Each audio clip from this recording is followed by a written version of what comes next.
हसन बिन साबित higher secondary school, जदीद तकाज़ों से हम आहंग वसी और ईज कैंपस, फैसलाबाद में वाहिद कैडेट साज इदारा, हॉस्टल की सहूलत के साथ। औज़ु बिल्लाहि मिनश शैतानिर रजीम, बिस्मिल्लाहिर रहमानिर रहीम। कल हम फ़िज़िक्स का पहला लेक्चर जो कि फ़िज़िक्स की डेफिनेशन, साइंस की डेफिनेशन और उसके प्रॉपर और कॉन्सेप्चुअल पॉइंट के ऊपर था। आज जो है हम उसका आगे जो है वो कंटिन्यू करेंगे।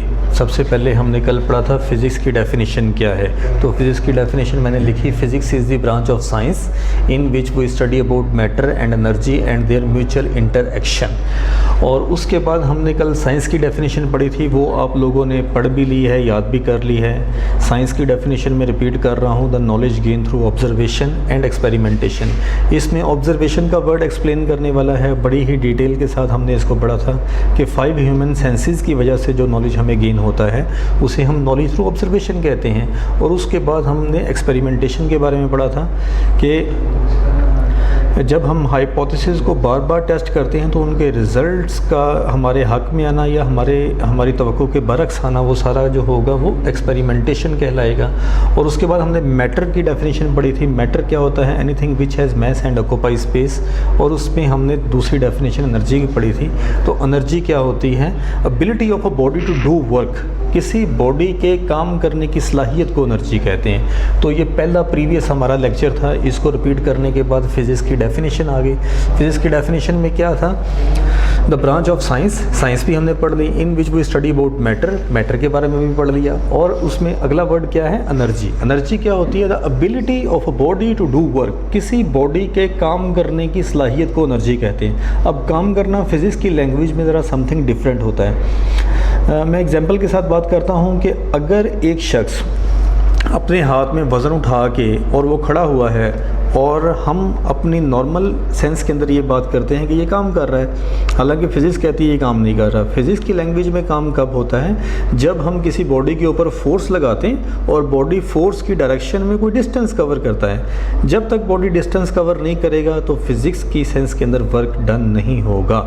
मसलन एक शख्स है, वो अपने सर पे वज़न उठा के, आटे की बोरी उठा के खड़ा हुआ है, तो हम कहें वो काम कर रहा है। बज़ाहिर तो हमें यही लग रहा है कि वो काम कर रहा है, लेकिन फ़िज़िक्स की लैंग्वेज में वो वर्क नहीं कर रहा। वर्क तब होगा जब बॉडी के ऊपर फोर्स भी लगेगी और बॉडी फोर्स की डायरेक्शन में डिस्टेंस भी कवर करेगा। जिस तरह ये डस्टर है, ये डस्टर जो है ये टेबल की सतह पे पड़ा हुआ है, तो हम कहें कि ये टेबल की सतह के ऊपर फोर्स लगा रहा है, ये रेस्ट की पोजीशन में है, यहाँ पे वर्क नहीं है। वर्क कब होगा?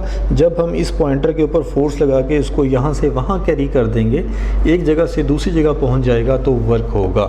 तो एनर्जी की डेफिनेशन में क्या? Ability of a body to do work, किसी जिस्म के अंदर जितनी ज़्यादा काम करने की सलाहियत होती है, हम कहते हैं उस बॉडी में उतनी ही एनर्जी की मिकदार ज़्यादा होती है। तो एनर्जी का मैटर के साथ जो रिलेशनशिप होता है, वो सारा रिलेशनशिप जो है वो फ़िज़िक्स कहलाता है। और आगे जो है वो फ़िज़िक्स की ब्रांचेज़ हैं। फ़िज़िक्स की बहुत सारी ब्रांचेज़ हैं। फ़िज़िक्स को मज़ीद सेगमेंटाइज़ कर दिया गया, हर कॉन्सेप्ट को अलग-अलग ब्रांच का हिस्सा बना दिया गया। सबसे पहली ब्रांच जो है उसे हमने कहा मैकेनिक्स।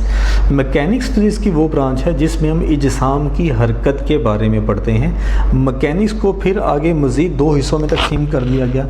एक को हमने कहा काइनेमेटिक्स और दूसरी को हम कहते हैं डायनेमिक्स।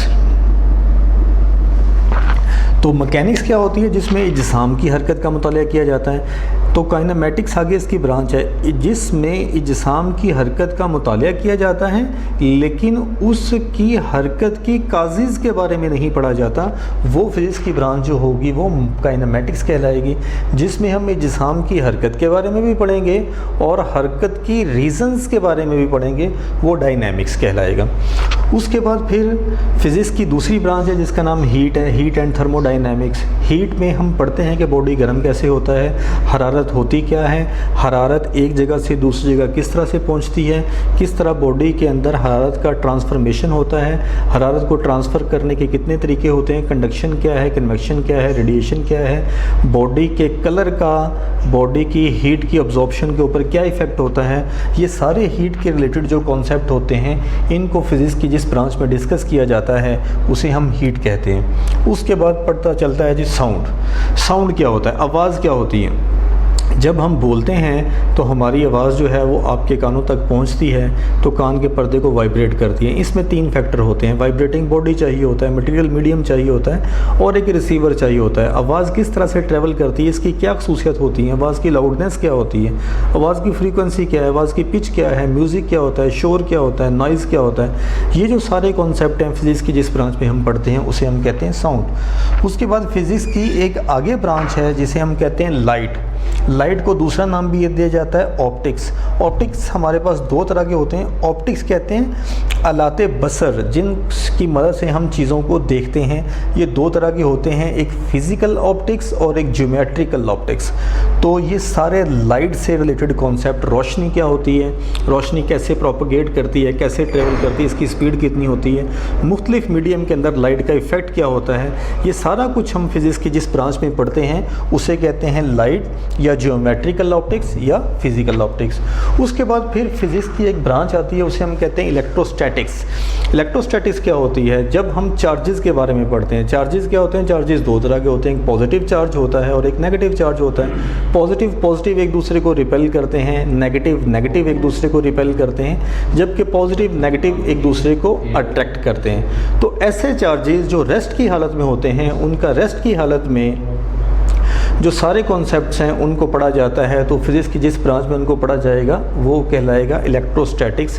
इसमें चार्जेस को उनकी रेस्ट की हालत में पढ़ा जाता है। और अगर चार्जेस हरकत करना शुरू कर दें, मुतहर्रक चार्जेस के बारे में फिज़िक्स की जिस ब्रांच में हम पढ़ेंगे उसे कहा जाएगा इलेक्ट्रिक करंट।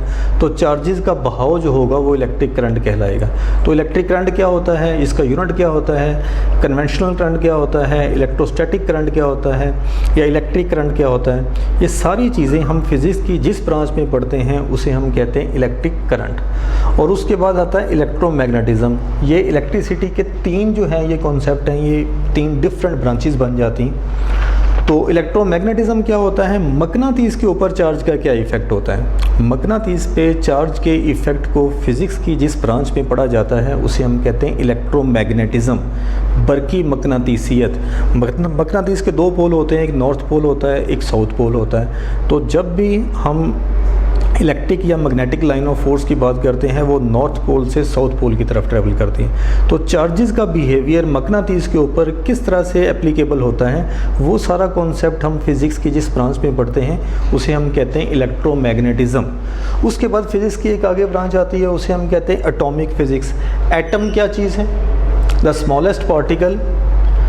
एटम के अंदर कौन से पार्टिकल होते हैं, इलेक्ट्रॉन, प्रोटॉन, न्यूट्रॉन, उनका उसमें बिहेवियर क्या होता है, किस पे पॉजिटिव चार्ज है, किस पे नेगेटिव चार्ज है। तो स्ट्रक्चर ऑफ एटम जो सबसे पहले रदरफोर्ड ने आइडेंटिफाई किया, फिर उसके ऊपर जो है वो नील बोहर ने काफ़ी ज़्यादा अपनी स्टडी जो है वो पेश की, और उससे पहले जो जे थॉमसन का प्लम पुडिंग मॉडल है। तो एटम के स्ट्रक्चर के बारे में फिज़िक्स की जिस ब्रांच में हम पढ़ते हैं उसे हम कहते हैं इलेक्ट्रो एटॉमिक फिज़िक्स।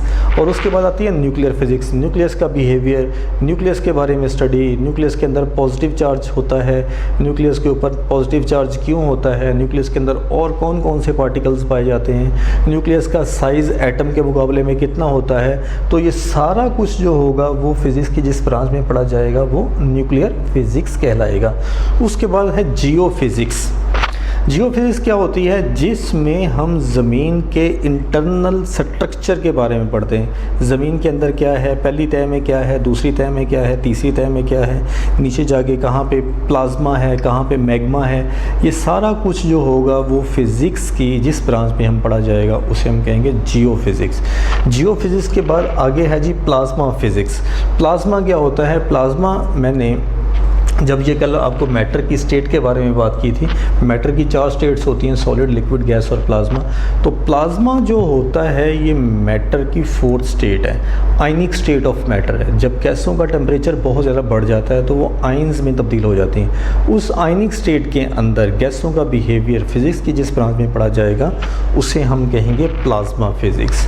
तो आज के लिए हमारा टॉपिक इतना ही है। आपने फ़िज़िक्स की डेफिनेशन पढ़नी है, डेफिनेशन पढ़ने के बाद उसकी ब्रांचेस पढ़नी है, और ब्रांचेस में मैंने जितनी भी ब्रांचेस आपको बताई हैं आपने उनकी डेफिनेशंस को पढ़ना है, लिखना है और याद करना है। अगर कोई प्रॉब्लम हो तो आपने मुझे कॉल करके उसके बारे में उसकी जो है वो अपडेट ले लेनी है। मैं इंशाल्लाह आपको क्लैरिफाई करने की कोशिश करूँगा। अल्लाह हाफ़िज़।